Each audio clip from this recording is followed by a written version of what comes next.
வசதியான பிள்ளைகள் படிக்கிற நகர்ப்புற பள்ளிக்கூடங்கள் இருக்கு. அந்த வாய்ப்பு வசதி நம்ம ஊர்ல கிடைக்கணும். இதுவரை 123 அரசு பள்ளிகளுக்கு இதுவரைக்கும் மொத்தமா நம்ம அதை செஞ்சிருக்கோம். இந்த முறை அந்த திட்டம் கல்லூரிகளுக்கும் விரிவுபடுத்தப்பட்டு கிட்டத்தட்ட போன ஆண்டு இந்த ஆண்டு நிதி ஒதுக்கீடு முடிஞ்சிருச்சு. கிட்டத்தட்ட ஒரு 24 கல்லூரிகளுக்கு 24 ஸ்மார்ட் கிளாஸ் கல்லூரிகள் வகுப்பறைகளுக்கு நம்ம போட்டிருக்கோம். இதோட நேற்று வந்து பள்ளிக்கல்வி உயர்கல்வித்துறை அமைச்சர் அவர்களை சந்திச்சு ஒரு முக்கியமான கோரிக்கை வச்சிருக்கோம். ஒன்று, நம்ம கிருஷ்ணாயபுரம், அரவக்குறிச்சி, வேடசந்தூர், மணப்பாறை கலை அறிவியல் கல்லூரிகளை முதலமைச்சர் அவர்கள் கொடுத்துருக்காங்க. அந்த கல்லூரிகளில் வந்து ஒரு முக்கியமான படிப்புகள் சிலது artificial intelligence, IT, MSc political science, இந்த மாதிரி முக்கியமான ஒரு பாடப்பிரிவுகள் ஒரு 11 வகை பாடப்பிரிவுகளை நம்ம கொடுத்துருக்கோம். அதில் ஒவ்வொன்றும் கொஞ்சம் கொஞ்சமாக அப்டேட் பண்ணணும்னு அதோட விராலிமலைக்கு கல்லூரி வேண்டுங்கிற ஒரு விஷயத்தையும் நம்ம தொடர்ந்து முன் வச்சிருக்கோம். அதே மாதிரி மருத்துவத்தை பொறுத்த வரைக்கும் நமக்கு தெரிஞ்சதான் அரசு மருத்துவமனைகள், ஆரம்ப சுகாதார நிலையங்கள் இந்தியாவோட கம்பேர் பண்ணுறப்ப பல இடங்களில் நல்லா வேலை செய்கிறாங்க. ஆனால் கூட இன்னும் உயிர்காக்கும் மருத்துவ உபகரணங்கள் வந்து மருத்துவமனைகளுக்கு தேவையாக இருக்குது. நீங்கள் அன்னைக்கு கூட வந்திருந்தீங்க, கிருஷ்ணாயபுரத்தில் கூட ஒரு சம்மந்தப்பட்ட எக்யூப்மெண்ட்ஸ் இல்லைன்னு சொல்லியிருந்தாங்க. இந்த முறையும் வந்து 2-3 மருத்துவக் கல்லூரி மருத்துவமனைக்கு இந்த முறையும் நம்ம சலவை இயந்திரத்துக்கு 20 லட்சம் ரூபாய் கொடுத்துருக்கோம். மண்மங்கலம் மருத்துவமனைக்கு 1,40,000 ரூபாயும், தாந்தோடி மற்றும் புத்தானத்தம் ஆரம்ப சுகாதார நிலையங்களுக்கு 19 லட்சம் ரூபாயும் நம்ம நிதி ஒதுக்கீடு செஞ்சிருக்கோம். இது இல்லாமல் முக்கியமாக அந்த ஏழை மக்களுக்கும் உயிர்காக்கும் அறுவை சிகிச்சைகள் செய்யறதுக்கு பாரத பிரதமர் நிவாரண நிதியிலிருந்து ஏறக்குறைய 38 பேருக்கு 1,06,00,000 ரூபாய் இந்த டைம் பெற்று கொடுத்துருக்கோம். இது வந்து ஒரு ஹையஸ்ட் ஆன அமௌண்ட். இது இல்லாமல் தமிழ்நாடு காங்கிரஸ் கமிட்டி அறக்கட்டளையிலையும் கல்வி மருத்துவத்திற்காக ஒரு 7 லட்சம் ரூபாய் நிதி ஒதுக்கீடு நம்ம பெற்றிருக்கிறோம். அது இல்லாமல் கொஞ்சம் எம்பி நிதி, அரசாங்கங்கள், மாநில அரசாங்கம், ஒன்றிய அரசாங்கங்கள் அணுகி பெறுகிற நிதியை தவிர இந்த முறை சமூக பொறுப்பு நிதியும் நம்ம கொஞ்சம் HCCP கோகோகோலாட்டிலிருந்து கொண்டு வந்திருக்கோம். 3 ஸ்மார்ட் கிளாஸ், ஒரு அங்கன்வாடி புனரமைப்பு, 2 குடிநீர் சுத்திகரிப்பு மையங்கள், 15 பேருக்கு தையல் இயந்திரங்களை அவங்க கொடுத்துருக்காங்க. இந்த குடிநீர் சுத்திகரிப்பு மையங்கள் வந்து நான் 100 நாள் வேலை காட்டுக்கு மக்களை பார்க்க போனப்ப விராலிமலையில் கலான்னு ஒரு அக்கா வந்து சொன்னாங்க, எங்கள் ஊரில் அதிக பேருக்கு கிட்னி பாதிப்பு வருது அப்படின்னு. நாங்கள் தண்ணியை டெஸ்ட் பண்ணி பார்த்தல TDS செலவு அதிகமாக இருந்தது. அதனால அந்த பகுதிகளில் நம்ம போட்டிருக்கோம். இந்த வருஷம் வந்து சில கோரிக்கைகள் நமக்கு வந்திருக்கு, அதையும் வந்து நம்ம பண்ணணும். அடுத்து வந்து ரயில்வே பொறுத்த வரைக்கும் வந்து நம்ம கிட்டத்தட்ட 60 கோரிக்கைகளை நம்ம முன் வச்சிருக்கோம். எந்தெந்த கோரிக்கைகள்னு பாருங்க. இந்த ஓராண்டில் ஒன்றிய அமைச்சர்கள் வந்து 12 பேரையும், ஒன்றிய அரசின் உயர் அதிகாரிகள் வந்து 5 பேரையும் சந்திச்சு ஏறக்குறைய 96 கோரிக்கைகளை நம்ம வச்சிருக்கோம் இந்த ஒரு வருஷத்துல. அந்த 96 கோரிக்கைகள் 29 கோரிக்கைகள் ஏற்கப்பட்டிருக்கு. அதுல ரயில் சேவை மேம்பாலங்களுக்கான 13 கோரிக்கைகள் ஏற்கப்பட்டிருக்கு. தேசிய நெடுஞ்சாலைகள் மேம்பாலங்களுக்கு 10 கோரிக்கைகள் ஏற்கப்பட்டிருக்கு. கரூரில் விமான நிலையம்ங்கிற கோரிக்கை ஏற்கப்பட்டிருக்கிறது. மாநில அரசாங்கம் வந்து நிலம் கொடுக்கணும் அப்படிங்கிற ஒரு கோரிக்கையை தொடர்ச்சியா 2 விமானத்துறை அமைச்சர்களும் வச்சிருக்காங்க. கரூர்ல ESI மருத்துவமனை கோரிக்கை ஏற்கப்பட்டிருக்கு. 30 பெட் ஹாஸ்பிட்டல் சாங்ஷன் பண்ணிட்டாங்க. அது 100 பெட் ஹாஸ்பிட்டலா மாத்தணும் திருப்பி ஒரு கோரிக்கை நம்ம வச்சிருக்கோம். அது ஏற்கப்படும் சொல்லியிருக்காங்க. அதே போல ஆயுர்வேதம், யோகா, இயற்கை மருத்துவம், யுனானி சித்த மருத்துவம், ஹோமியோபதி உள்ளடக்கிய ஆயுஷ் மருத்துவமனை 50 பெட் மணப்பாறைக்கு நம்ம கேட்டிருக்கோம். அதுக்கும் ஒப்புதல் சொல்லியிருக்காங்க. அதே மாதிரி அயலூர், கோம்பை, கண்ணூத்து, நம்ம கோட்டக்கரை, சேவாப்பூர், பெரிய திருமங்கலம், கோவிலூர் இந்த பகுதிகளில் அலைபேசி கோபுரங்களும் இல்லை சேவையை மேம்படுத்த கேட்டிருக்கோம். குறிப்பாக கண்ணூத்து, கோட்டக்கரை எல்லாம் பார்த்தீங்கன்னா நம்ம கடவுர் இதெல்லாம் வந்து அயலூர் இதுலலாம் வந்து 75 வருஷமா சர்வீஸே கிடையாது. ஃபோனே இல்லாமல் தான் அவங்க இருந்திருக்காங்க. நமக்கு வந்து அயலூர், கோம்பை, கோட்டக்கரை பொறுத்த வரைக்கும் நம்ம செஞ்ச இது கண்ணூத்து, கோட்டக்கரை பொறுத்த வரைக்கும் நம்ம செஞ்சுருக்கோம்.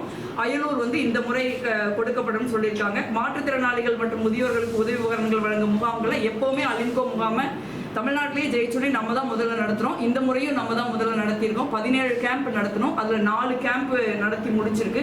அதே மாதிரி மணப்பாறை காவிரி கூட்டு குடிநீர் திட்டத்திற்கு ஒரு ஒன்றிய அரசின் நிதி வந்து பங்குத்தொகை இல்லாமல் இருந்தது. தமிழ்நாட்டு முதலமைச்சர் அவர்கள், குடிநீர் வழங்கல் துறை அமைச்சர் அவர்கள் நம்மளுடைய கோரிக்கையை ஏற்று அதுக்கு வந்து 1200 கோடி ரூபாய் நிதி ஒதுக்கீடு செஞ்சிருந்தாங்க. அதற்கு ஒன்றிய அரசின் பங்குத்தொகை நிலுவையில் இருந்ததுனால திட்டம் வந்து தள்ளிக்கிட்டே போச்சு. அந்த பங்குத்தொகையை இப்போ நம்ம பெற்று கொடுத்திருக்கிறோம்.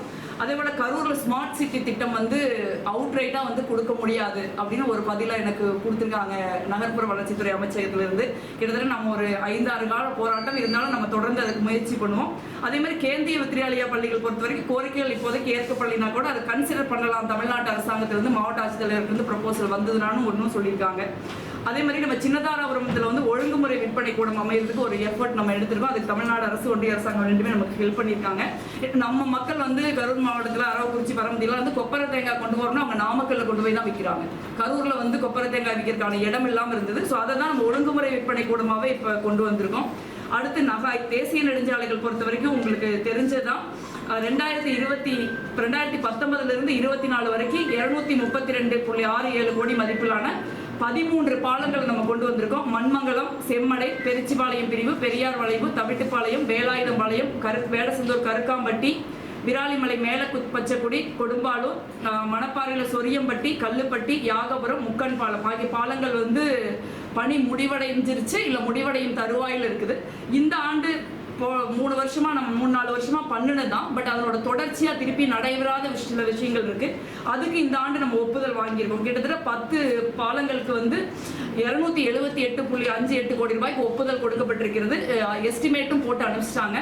அதுல வந்து அரவக்குறிச்சி தடா கோயில் 29 கோடி, தெத்துப்பட்டி 45 கோடி பல்லப்பட்டி பிரிவுல, கோடங்கிப்பட்டி வீரராக்கியம் உங்களுக்கு தெரியும் வேலை ஆரம்பிச்சிருச்சு 29 கோடி, வடமதுரை 4 ரோடு 29.26 கோடி, தம்மனம்பட்டி 20 கோடி, வேடசந்தூர் ஒட்டஞ்சத்திரம் இணைப்புச்சாலை 13 கோடி, வடநாடு கைகாட்டி 19 கோடி, குறிஞ்சி கோட்டல் மணப்பாறை 50 கோடி, மாதிரிப்பட்டி விராலிமலை 4 கோடி, ஐடிசி சன்மார்க் கம்பெனி வடுகப்பட்டி 18 கோடி, விராலிமலை சந்திப்பு 20 கோடி. இது வந்து ஒரு மேஜர் பிரேக் த்ரூ.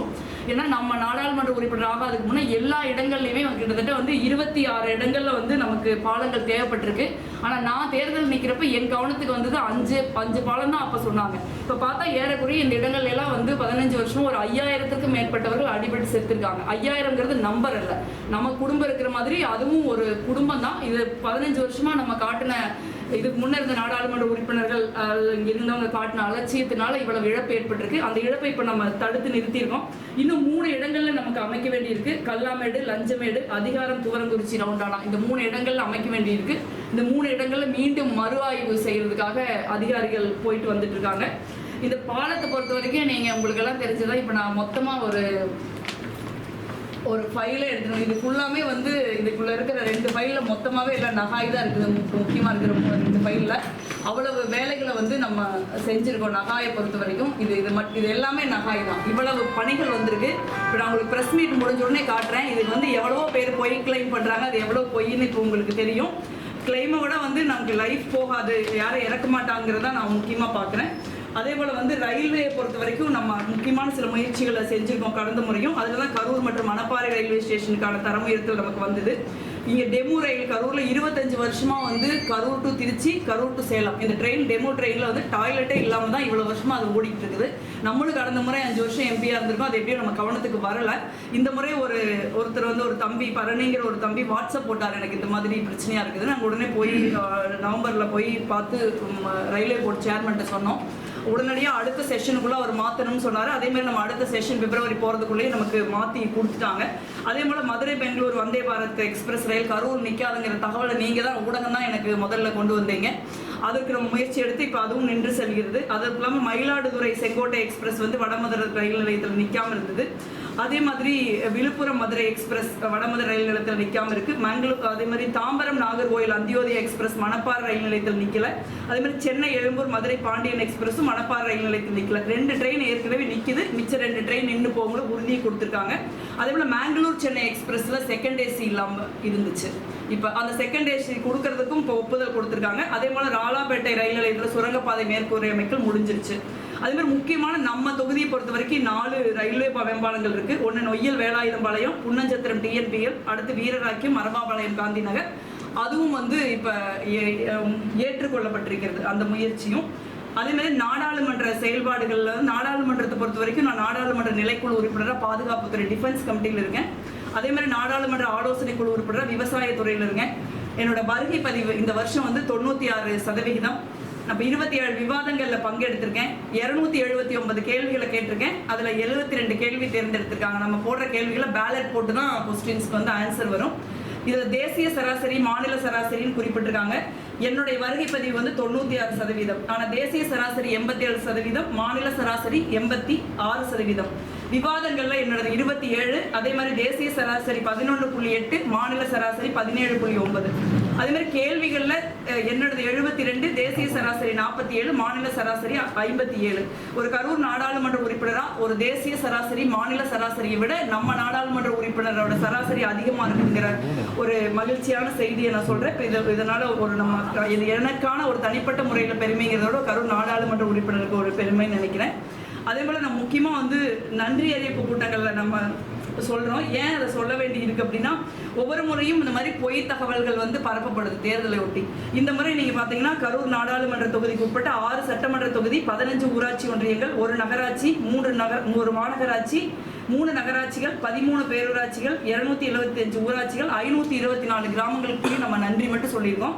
அதுக்கப்புறம் அரசு நிகழ்ச்சி, மக்கள் சந்திப்பு, பொது நிகழ்வுகள் இந்த 4ஆம் தேதி வரைக்கும் 90 கிராமங்களுக்கும் 61 நகர்ப்புற பகுதிகளுக்கும் நம்ம போயிருக்கோம். அடுத்து முக்கியமான ஒன்று, ஓராண்டு பணி நாட்கள் விவரத்தை நான் வெளியிடுறேன். இதை வந்து நீங்கள் ஊடகத்தில் இருக்கிறவங்களும் கரெக்டாக படித்து பார்க்கணும்னு நான் அன்போடு கேட்டுக்கிறேன். சில நேரம் இது சம்மந்தமான சரியான மிஸ் அண்டர்ஸ்டாண்டிங் வருது. ஒரு எம்பியை வந்து ஒரு 6 சட்டமன்ற தொகுதிக்கு ஒரு கிட்டத்தட்ட ஒரு 5000க்கும் மேற்பட்ட கிராமங்களுக்கு வார்டில் இருக்கிறவங்களுக்கு போகலைன்னு சொல்கிறது வந்து ரொம்ப ஈஸி. ஆனால் நீங்கள் பாருங்கள், நாங்கள் வந்து 365 நாளுக்கு வந்து நான் பிரேக்கப் போட்டிருக்கேன். இந்த வருஷத்தில் ஒவ்வொரு நாளும் நாங்கள் எழுதி வச்சுருக்கோம் டேட்டாவை, நம்ம எங்கே போனால் வந்தோம். 365 நாளில் 20 நாள் 29 நாள் நன்றி சொல்லியிருக்கோம். நாடாளுமன்ற கூட்டத்தொடர் அது தொடர்பான பயணங்கள் 103.5 நாட்கள் இதுக்கு மட்டுமே ஆகியிருக்கு. இப்போ நம்ம நாடாளுமன்ற கூட்டத்தொடர் நடக்குன்னா டெல்லிக்கு போகிறது வர்றது எல்லாம் சேர்த்து. அதே மாதிரி நாடாளுமன்ற நிலைக்குழு கூட்டங்கள், டிஃபென்ஸ் கமிட்டி மீட்டிங்காக 15.5 நாட்கள் நம்ம செலவு பண்ணியிருக்கோம். அரசு நிகழ்வுகளுக்காக கவர்மெண்ட் ப்ரோக்ராமுக்கு 35.5 நாட்கள் ஆயிருக்கு. உலக முற்போக்கு கூட்டணி மாநாட்டுக்கு காங்கிரஸ் கட்சியின் சார்பாக சிலிக்கு போயிருக்கேன் நான், அதுக்கு 11 நாட்கள் ஆயிருக்கு. அதே போல நாடாளுமன்ற மக்களவை மாநிலங்களுடைய எம்பிக்கள் குழு நார்வே எம்பசி மூலமா கல்வி பயணமா நார்வேக்கு போயிருக்கோம் 9 நாட்கள். கட்சி நிகழ்வுகளுக்காக 14.5 நாட்கள் நான் போயிருக்கேன். கரூர் எம்பி அலுவலகத்தில் 49.5 நாட்கள், ஏறக்குறைய 50 நாட்கள் நம்ம எம்பி அலுவலகத்தில் உட்காந்து மக்களை சந்திச்சு வேலை பார்த்துருக்கோம். வீட்டில் வெறும் 30 நாள் தான் இருந்திருக்கேன். 365 நாளில் 30.5 நாள் மட்டும்தான் ஒரு நாடாளுமன்ற உறுப்பினர் வீட்டில் இருக்க முடிஞ்சிருக்குது. இதில் பொங்கல், தீபாவளி மாதிரி பெரிய லீவெல்லாம் இருக்குது. அதே மாதிரி பொது நிகழ்வுகள் நம்ம போட்டிருக்கிறது திருமணம், அனைத்து மதம் சார்ந்த நிகழ்வுகள், திருவிழாக்கள், துயர நிகழ்வுகள் போகிறது, இந்த மாதிரி 50 நாட்கள் இதிலேயே போயிருக்குது. அதுக்கப்புறம் மருத்துவ சிகிச்சைக்கு எனக்கு 17 நாட்கள் நான் விடுப்பு எடுத்திருக்கேன். இதில் மொத்தமாக சுருக்கம் போட்டிருக்கோம். தொகுதியில் வந்து 175.5 நாட்கள் இருந்திருக்கேன். நாடாளுமன்ற பணிகள் அதற்கான பயணங்கள்ல 119.5 நாட்கள் இருந்திருக்கும். தொகுதிக்கு வெளியில நிறைய நிகழ்வுகள் நம்ம கலந்துருக்கோம், அது 30 நாட்கள் வந்திருக்கு. அலுவல் சார்ந்த வெளிநாட்டு பயணங்கள் நம்ம முன்னே சொன்ன 20 நாட்கள் வந்திருக்குது. மருத்துவ விடுப்பு 17 நாட்கள், மொத்தம் 365 நாட்கள். ஒரு எம்பி இதுக்கு மேல ஒரு நாடாளுமன்ற உறுப்பினர் எப்படி வேலை செய்ய முடியும் நீங்க பாருங்க. கரூர்ல எத்தனையோ நாடாளுமன்ற உறுப்பினர்கள் 15 வருஷமெல்லாம் இருந்திருக்காங்க அதிமுகல இருந்து. அவங்க யாராவது இந்த மாதிரி ஒரு ரிப்போர்ட்டை இப்ப வெளியிட்டா கூட ஒன்றும் பிரச்சனை இல்லை, வெளியிட முடியுமான்னு யோசிச்சு பாருங்க. ஒரு எம்பி இப்படி வேலை செஞ்சா மட்டும்தான் இப்படி ஒரு புத்தகத்தை வந்து நான் பண்ணியிருக்கேன்னு சொல்லி ப்ரொடியூஸ் பண்ண முடியும். இல்லாட்டி மிக நிச்சயமா ப்ரொடியூஸ் பண்ண முடியாது. அந்த அளவுக்கு ஒரு சிறப்பான பணிகளை வந்து நம்ம செஞ்சிருக்கோம். அதே மாதிரி அலிம்கோ மாற்றுத்திறனாளிகளை பொறுத்த வரைக்கும் அலிம்கோ கேம்ப்ல இருந்து இந்த டைம் வந்து ஒரு 17 முகாம்களை நம்ம பண்ணி ஒரு பேப்பர் தான் நான் மொத்தமாக சொல்லலாம். இது அக்ரிகல்ச்சர் மார்க்கெட்டிங் சொசைட்டி, இது வந்து மணப்பாறைக்கு அந்த மின்சார விநியோகத்தை நம்ம சரி பண்ணினது. இது வந்து ஜல்சக்தி மினிஸ்ட்ரி நம்ம அப்ரோச் பண்ணி அந்த காவேரி ட்ரிங்கிங் வாட்டருக்காக இவ்வளோ ஒர்க் நம்ம கொடுத்துருக்கோம் 2019 இதுதான் அந்த கிரேட் கரூர் விமான நிலையம் பேப்பர்ஸ். இது வந்து ராம்மோகன் நாயுடு இப்போ இருக்கிற மினிஸ்டர் வந்து 23 ஆகஸ்ட் 2024 எனக்கு பதில் கொடுத்துருக்காப்படி. அதுக்கு முன்னே இருந்த மினிஸ்டர் ஜோதிராதித்ய சிந்தியாவும் 2023 டிசம்பர் 2021 பதில் கொடுத்துருக்காங்க. ஸோ இது அதற்கான பேப்பர்ஸு.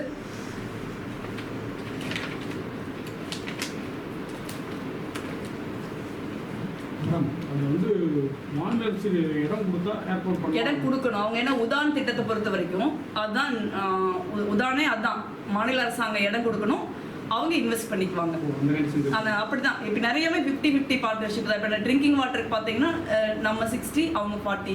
சிலது வந்து இப்போ நம்ம ஆயுஷ் போகிறோம்ல, நம்ம 50 அவங்க 50 அந்த ஹாஸ்பிட்டலுக்கு. ஸோ இப்போ எல்லாமே வந்து அப்படிதான் இருக்கு. ஏன்னா அதுதான் நியாயம் கூட. ஏன்னா ஜிஎஸ்டி ஃபுல்லாக அவங்க எடுத்துட்டு போயிடுறாங்க. முன்ன மாதிரி ஜிஎஸ்டியோ என்ன வரியோ முழுக்க தமிழ்நாடு அரசாங்கத்துக்கு வர்றதில்லை. இல்லை, பெரும்பகுதி வரியை அவங்க எடுத்துட்டு போறப்ப நிச்சயமா 80-20 பண்ணக்கூடிய சூழல் தான் இன்னைக்கு வரி விதிப்பு வந்து இருக்குது. அதுதான் நமக்கு கரெக்டு.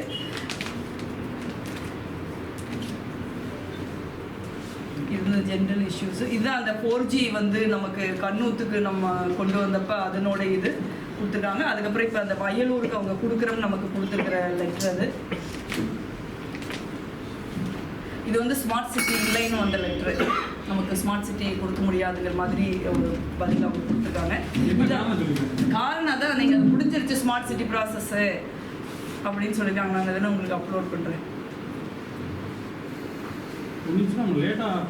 இல்லை அது என்னன்னா, Karur Smart City was not part of the initial list of cities recommended by the Government of Tamil Nadu. As Government of India has extended the mission period up to 31 March 2025 for completion of all project கொடுத்துருக்காங்க. இது வந்து இது எக்ஸாக்டான பதில் இல்லை. But அவங்க என்ன சொல்கிறாங்கன்னா நம்மகிட்ட இப்போ வந்து நம்மளுடைய நகராட்சி வந்து நம்ம இருந்த நகராட்சி 3 இருந்திருக்கு, தாந்தோணி, இராம் கரூர், கரூர்னு. இப்போ இவங்க பாப்புலேஷன் டேட்டா எடுக்கிறப்ப கரூர் நகராட்சின்னு மட்டும் எடுத்துக்கிட்டாங்க. ஸோ அப்போ பாப்புலேஷன் டேட்டாவில் நம்ம கீழே போய் அந்த ஸ்மார்ட் சிட்டி மிஷன் நம்ம ஃபில் பண்ணல. பட் அதுக்கப்புறம் உடனே அதை கண்டுபிடிச்சி நம்ம போய் ரெப்ரசென்ட் பண்ணோம். அதுக்கப்புறம் கொஞ்சம் எக்ஸ்டெண்ட் பண்ணாங்க. அப்போ நம்ம ஃபைட் பண்ணப்போ அவங்க நம்ம கொடுத்துருக்க முடியும். ஆனால் அப்பவும் கொடுக்கல. இப்போ வந்து ஸ்மார்ட் சிட்டி மிஷன் முடிஞ்சிருச்சு அப்படின்னு சொல்கிறாங்க. கேந்திர வித்யாலயாவுக்கு நீங்கள் தமிழ்நாடு கவர்மெண்ட்லேருந்து ப்ரொபோசல் அனுப்பணும், ஆனால் இப்போ நாங்கள் கொடுக்கலைங்கிற மாதிரி ஒரு ரிப்ளை வந்திருக்குது. இது வந்து அந்த தாதம்பாளையம் இது நம்ம முன்னே பண்ணினது தான். அவங்க வந்து பிரின்சிபல் செக்ரட்டரிக்கு லெட்டர் வச்சிருக்காங்க முன்னே. இது ரொம்ப நாள் முன்னே நடந்துச்சு, 2019.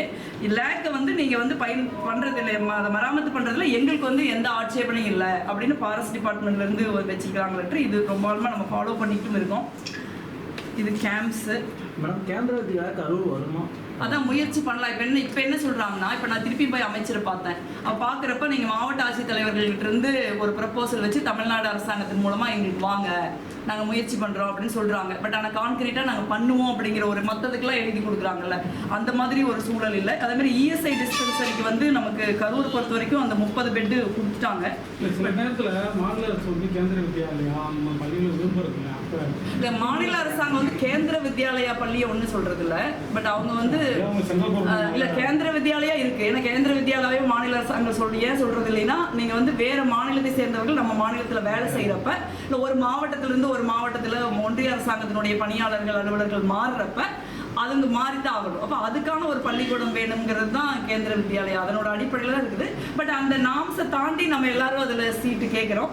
இது வந்து நமக்கு வந்து இந்த லெட்டர் 2022 கொடுத்துட்டாங்க. 30 பெட்டட் ஹாஸ்பிட்டல் சொல்லி நம்ம இடம் கொடுக்கணும். நான் சீஃப் செக்ரட்டரி, கலெக்டர் எல்லாருக்குமே சொல்லியிருக்கேன், கரூர் நீங்கள் இடம் கொடுக்கணும் அப்படின்னு சொல்லிட்டு. இப்போ வந்து நமக்கு வந்து 34,000 ஏறக்குறைய ஃபியூச்சர்லாம் சேர்த்து ஒரு 64,000 பேர் இஎஸ்ஐக்கு வந்துடுறாங்க. இப்போ இத்தனை தொழிலாளர்கள் இருக்கிற நம்ம ஊரில் நீங்கள் இஎஸ்ஐ டிஸ்பென்சரி தான் நம்ம வச்சுருக்கோம். நம்ம ஹாஸ்பிட்டலுக்கு போகணும்னா ஒன்று நம்ம திருச்சி போகணும், இல்லைன்னா சேலம் போகணும். ஸோ இதுக்கும் வந்து தமிழ்நாடு அரசாங்கம் இடம் கொடுக்க வேண்டியிருக்கு. இவங்க இடம் கொடுத்தாங்கன்னா பணி துவங்குற இடத்துல தான் வந்து இதுவும் இருக்குது. பழைய மருத்துவமனை எடுத்துக்கலாங்க. இஎஸ்ஐ மருத்துவமனையே தான் பழைய மருத்துவமனை இல்ல, அவங்க வந்து என்ஓசி தான் கொடுக்குறாங்க. என்ஓசி நீங்க வேலை செஞ்சுக்கங்க, வேலை செய்யறதுக்கு நாங்க என்ஓசி கொடுக்குறோம். மராமத்துனா அப்புறம் தண்ணி தேங்கும்ல, அதுக்கு தானே நம்ம பண்றோம். ஆனா எழுதி கொடுக்குறோம்னு அவங்க எந்த இடத்துலயும் நமக்கு வந்து சொல்லல. அதே மாதிரி இந்த இது நம்ம போய் லாஸ்ட் டைம் நம்ம ஸ்மார்ட் சிட்டி கேட்டதுக்கு இப்படி போட்டிருக்காங்க, was not eligible for inclusion in this mission. However, Karur town of Tamil Nadu may be covered in the proposed scheme of Jal Jeevan Mission Urban. அது நம்ம கொடுத்துருக்காங்க. அதுலேயும் நம்மளுடைய முயற்சி இருக்குது. ஜல் ஜீவன் மிஷன் அர்பன்லையும் பாலங்களை பொறுத்த வரைக்கும் நீங்கள் இது எல்லாமே பாலம் பேப்பர் தான். அந்த பாலம் வந்து நீங்கள் அவங்கெல்லாம் கிளைம் பண்ணுற மாதிரி வரல. இது எல்லாமே வந்து பாலம் பேப்பர் தான். இது வந்து இதெல்லாம் மினிஸ்டர் எழுதின ரிப்ளையே நான் வச்சுருக்கேன். இது வந்து 2021 ரிப்ளை. இது வந்து டிஎன்பிஎல் அந்த பேப்பர் லிமிடெட் பில்டிங் சப்ளைல அந்த நஞ்சை புகழூர் பஞ்சாயத்து அதனோட பிரிட்ஜு அதனோட லெட்ரு. இது உங்களுக்கு எல்லாமே அப்லோட் பண்ணுறேன். இது வந்து செப்டம்பர் 2021 வச்சுருக்கோம். அதே மாதிரி 1/6/2020 தான் வந்து மண்மங்கலத்துக்கு அவங்க வந்து பேசவே ஆரம்பிக்கிறாங்க. நீங்கள் நினைக்கிற மாதிரி என்ன சொல்கிறாங்கன்னு பாருங்கள், எவ்வளோ தூரம் ஏடிஎம்கே போய் சொல்கிறாங்கிற ஒரு எக்ஸாம்பிள். என்னோட லெட்டருக்கு மினிஸ்டர் பதில் வைக்கிறாரு 1/6/2020. என்னென்னு பதில் வைக்கிறான்னு பாருங்கள். Further, grade separators at 3 locations, namely Manmangalam, Kodengipatti and Veerarakyam are also required, though these 3 locations are not identified as block spots. 2020 இங்கே பாலம் கட்ட வேண்டியதில்லை அப்படிங்கிறது தான் ஒன்றிய அரசாங்கத்தினுடைய நிலைப்பாடு. அது வந்து நான் 2019 எடுத்த முயற்சிக்கு அவங்க பதிலே வந்து 2020 நாங்கள் கட்ட மாட்டோம், இதுக்கு வந்து நாங்கள் வந்து அந்த கிரேட் செப்பரேட்டர்ஸ் 3 லொக்கேஷன்ஸை வைக்கிறோம், அதுக்கு எஸ்டிமேட் ப்ரிப்பேர் பண்ணி இது வந்து பிளாக் ஸ்பாட்டே இல்லைன்னு அவங்க சொல்கிறாங்க.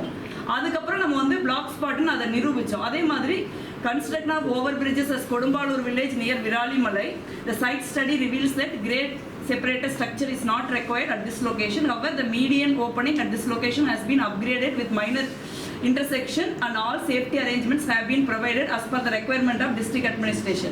அதாவது இதுக்காக கிரேட் செப்பரேட்டர் வைக்கிறோம்ங்கறாங்க. விராலிமலைக்கு அவங்க கிரேட் செப்பரேட்டர் கூட வைக்க வேண்டியது இல்லைங்க. அங்கேயும் ஒரு விஜயபாஸ்கர்னு ஒருத்தர் உட்கார்ந்திருக்காரு, இங்கேயும் ஒரு நம்மளுடைய முன்னாள் அமைச்சர் விஜயபாஸ்கர் அவர்கள் இருக்காங்க. ரெண்டு பேருமே வந்து எவ்வளவு பொய்யா வந்து நம்ம கொண்டு வந்த வேலைக்கு கிளைம் பண்றாங்க பாருங்க. இதுக்கப்புறம் 2020 அவங்க பண்ண முடியாதுன்னு சொன்னதுக்கு அப்புறம் திருப்பியும் நம்ம ஃபர்தரா தொடர்ந்து எல்லா பிடியும் கூட்டிட்டு வந்து ஸ்பாட்டுக்கு நீங்களே பல முறை வந்திருக்கீங்க. எல்லா ப்ராஜெக்ட் டிரைவரையும் கூட்டிட்டு வந்து திருப்பி நகாய் அஃபிஷியல்ஸை கூட்டிட்டு வந்து கன்வின்ஸ் பண்ணி போலீஸ் டிபார்ட்மெண்ட் வந்து நம்ம டேட்டா எடுத்து கொடுத்து அங்கே உண்மையிலேயே ஆக்சிடென்ட் நடக்குது அப்படின்னு நம்ம நிரூபிச்சு அதுக்கப்புறம் கொண்டு வந்திருக்கோம்.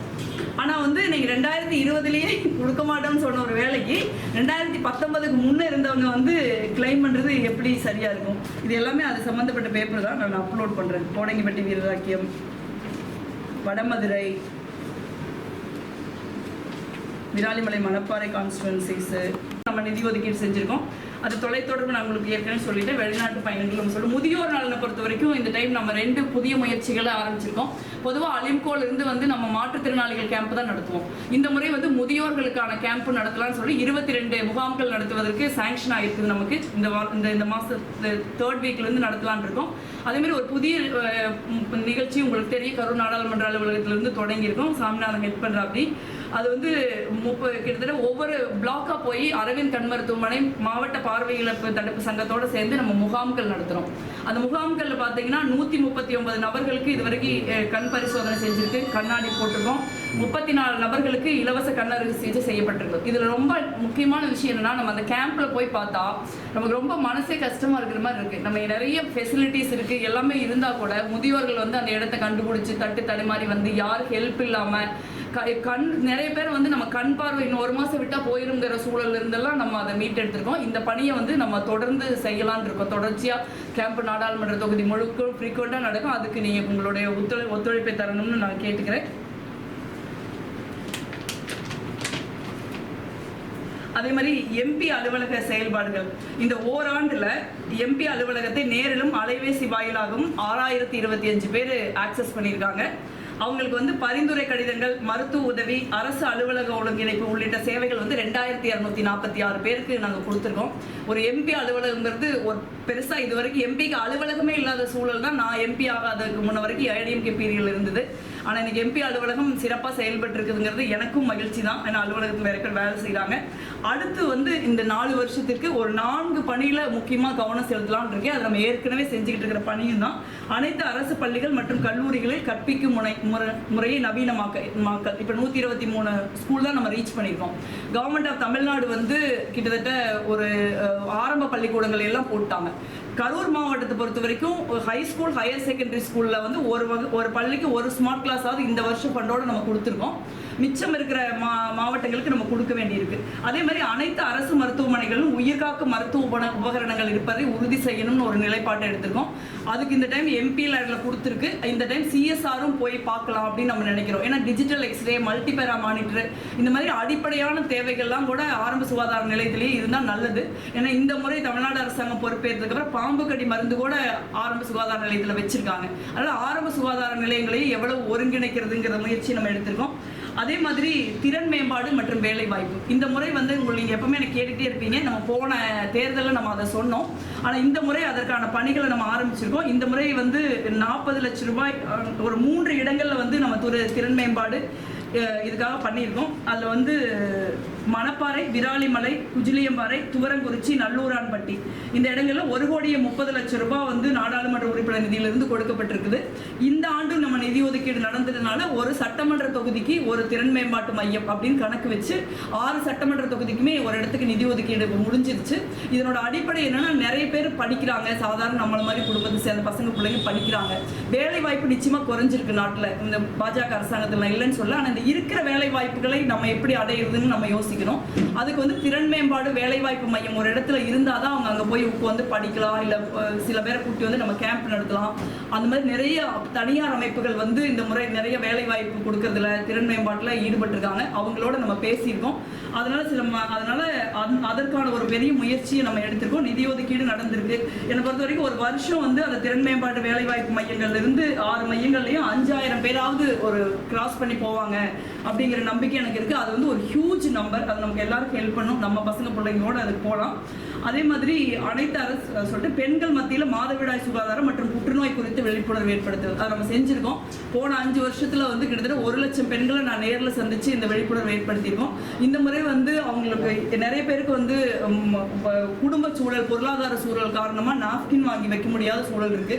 ஸோ அவங்க வந்து ஒரு பாதுகாப்பு இல்லாத துணி மெத்தடுக்கு போறாங்க. அதை தனியாக தண்ணி ஊற்றி அலசருக்கு நிறைய பேருக்கு தண்ணி ஊற்ற முடியறது இல்லை. தண்ணி பிரச்சனைகள் இருக்குது. நிறைய பேர் வந்து அதை வந்து வெயிலில் காய போடுறது இல்லை. அதை ஒட்டி மூட நம்பிக்கைகள் நிறையா இருக்குது. யாரை பார்த்துருவாங்க, நிழல் படக்கூடாது, கருடன் படக்கூடாது, அந்த மாதிரி நிறைய மூட நம்பிக்கைகள் இருக்குது. அதை ஒட்டி அதையெல்லாம் மாற்றி அவங்களோட மென்ஸ்ட்ரல் கப்பை நோக்கி நகர்றதுக்கான ஒரு முயற்சியை நம்ம முன்னெடுக்கலாம்னு இருக்கோம். அதுக்கு ஒரு CSR கேட்டிருக்கோம். அவங்களும் ஒரு சாம்பிள் கப்ஸ் கொடுக்கறதுக்கு நமக்கு ஒத்துட்டு இருக்காங்க. அதே போல் புற்றுநோய் குறித்த விழிப்புணர்வை ஏற்படுத்துறதுக்கும் ஒரு முயற்சி எடுத்துருக்கோம். குறிப்பாக கர்ப்பப்பை புற்றுநோய், கர்ப்பப்பை வாய் புற்றுநோய், மார்பக புற்றுநோய்க்கு நம்ம முயற்சி எடுக்கணும் அப்படின்னு ஒரு முயற்சியை பண்ணுறோம். இந்த நெக்ஸ்ட் 4 இயர்ஸ்ல வந்து இதை டார்கெட்டாக வச்சு நம்ம பண்ணலாம் அப்படின்னு இருக்கோம். மற்றபடி இந்த மாதிரி ரயில்வே மேம்பாலங்கள், இந்த மாதிரி நம்ம என்னதான் இன்ஃப்ராஸ்ட்ரக்சர் பண்ணால் கூட இந்த மாதிரியான பணிகள் தான் வந்து ஒரு அடுத்த தலைமுறைக்கு நமக்கு வந்து ஒரு கல்விக்கு, சுகாதாரத்திற்கு, மருத்துவத்திற்கு, வேலை வாய்ப்புக்கு நம்ம செய்யக்கூடிய பணியாக இருக்குன்னு நினைக்கிறேன். ஸோ அதை தான் நம்ம இப்போ இது எல்லாமே இப்போ நம்ம தொடங்கி இருக்கோம். எதுவுமே இதில் புதுசு இல்லை. ஆனால் இதை வந்து ஒரு ஃபுல் ஸ்விங்கில் முன்னெடுத்துட்டு போகலாம் அப்படிங்கிறதுக்கான முயற்சியை நம்ம எடுத்திருக்கோம். இதை நீங்கள் தயவு செஞ்சு ஒரு நாடாளுமன்ற உறுப்பினர் இந்தியாவிலே வந்து நீங்கள் வந்து ஒரு வருடாந்திர செயல்பாட்டு அறிக்கை வெளியிடுறது இதுதான் முதல் முறை. நம்ம போன முறை நாடாளுமன்ற உறுப்பினராக இருந்தப்போ ஒரு அட்டம் போட்டோம். பட் அது தொடர்ந்து கோவிட் இயர்ங்கிறதுனால அதை நம்ம கண்டினியூ பண்ண முடியல. இது வந்து இந்த ஊடகங்களை நான் பணியோட கேட்டுக்கிறது வந்து இந்த முயற்சியை நீங்கள் கட்டாயம் என்கரேஜ் பண்ணணும். ஏன்னா இது வந்து மாணவர்களுக்கு, ஒரு சாதாரண இளைஞர்களுக்கு எல்லாருமே இன்னைக்கு ஒரு பாலிடிக்ஸ் பற்றின ஒரு நெகட்டிவிட்டி வருது. ஒரு அரசியல்வாதினா இப்படி தான் இருப்பாங்க அப்படின்னு. எல்லாருமே நாங்கள் செயல்படுறோம். செயல்படாமல் யாரும் இல்லை. அப்போ ஒருத்தர் செயல்படக்கூடிய வாய்ப்புகள் இருக்கிறப்ப நீங்கள் அதுக்கு கொஞ்சம் சப்போர்ட் பண்ணுங்கள். மற்றவங்களும் இதை பார்த்து செய்வாங்க. அதனால ஓவராலாக ஒரு இது மேம்படும் நான் நினைக்கிறேன். ஸோ அதுக்காக தான் இதை வெளியிட்டிருக்கோம். இதை வந்து நம்ம கரூர் நாடாளுமன்ற தொகுதி முழுவதும் இது பிரிண்டாகவும் சரி, ஆன்லைன்லேயும் சரி, ஆஃப்லைன்லேயும் சரி 5 லட்சம் பேருக்கு எடுத்துகிட்டு போகணும் அப்படின்னு சொல்லி நாங்கள் இலக்கு வச்சுருக்கோம். நெக்ஸ்ட் 6 months பீரியடில் 5 லட்சம் பேருக்கு நோட்டீஸாகவும் சரி, இல்லை சோஷியல் மீடியாவில், வாட்ஸ்அப்பில், இந்த மாதிரி பல்வேறு இதில் வந்து 5 லட்சம் பேருக்கு இது போய் சேரும். அதனால் அடுத்த நாடாளுமன்ற தேர்தல் அப்போ நம்மளுடைய எதிர்கட்சியை சேர்ந்தவர்கள் இந்த மாதிரி பொய் குறைகளை எல்லாம் சொல்லிட்டு வர முடியாது. அதுங்கிறதையும் நான் இப்போ சொல்லிக்கிறேன். பட் அதுக்காக இதை நம்ம வெளியிடல. இது வந்து ஒரு அக்கௌண்டபிலிட்டி இருக்கணும். ஒரு நாடாளுமன்ற உறுப்பினருக்கு மக்கள் ஓட்டு போடுறாங்க, நீங்களே ஊடகங்கள் பார்க்குறீங்க அப்படின்னா நீங்கள் என்னதான் கூட வந்தால் கூட இந்த மாதிரி ஒரு காம்ப்ரிஹென்சிவாக ஒன்று கொடுத்தா தான் உங்களுக்கு ஊடகங்களுக்குமே என்ன பண்ண முடியும், என்ன பாசிபிலிட்டி இருக்குது செய்யலாம். நீங்கள் கூட உங்களுடைய சஜஷன்ஸை, இஷ்யூஸை ஏதாவது இருந்தால் கொடுக்கலாம். நிறைய ரயில்வே இஷ்யூஸ் எல்லாம் நீங்கள் கவனத்துக்கு கொண்டு வந்தது தான் நம்ம முன்னெடுத்திருக்கோம். அந்த மாதிரி ஏதாவது இஷ்யூ இருந்தாலும் நீங்கள் கொண்டு வாங்க. அதுதான் இதனுடைய சுருக்கம். இதை இப்போ வந்து கொஞ்சம் கரூர் பஸ் ஸ்டாப்பில் கொஞ்சம் பேர் கொடுத்துட்றேன். நான் 2வது ஒரு வருஷம் புரியுது. இந்த ஓட்டுப்பாடு எப்படி அக்கா ஏதாவது செஞ்சுதான் வேணும் தெரியும்ல, அதுக்கு இதெல்லாம்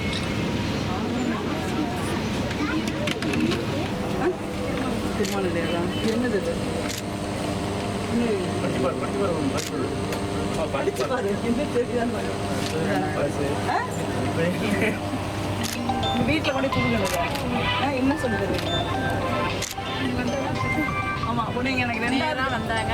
2வது டைம் ஓட்டு போட்டு 1 வருஷம் முடியுது. அதனால் நம்ம 1 வருஷத்தில் என்னென்ன செஞ்சோம், என்னென்ன வேலை பண்ணியிருந்தோம், எங்கெங்கே இருந்தோம், பார்லிமெண்ட்டில் என்ன பண்ணோம் அப்படின்னு தெரியணும்ல. இந்த ஓட்டு போட்ட பொண்ணு ஏதாவது செய்ய வீட்டில் எல்லாம் கொண்டு கொடுத்து படிச்சு காட்டணும்.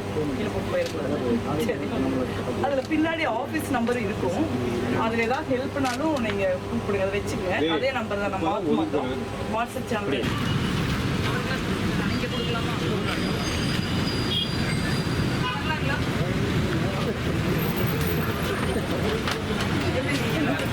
இந்த 2வது நீங்கள் ஓட்டு போட்டு 1 வருஷம் முடியுது.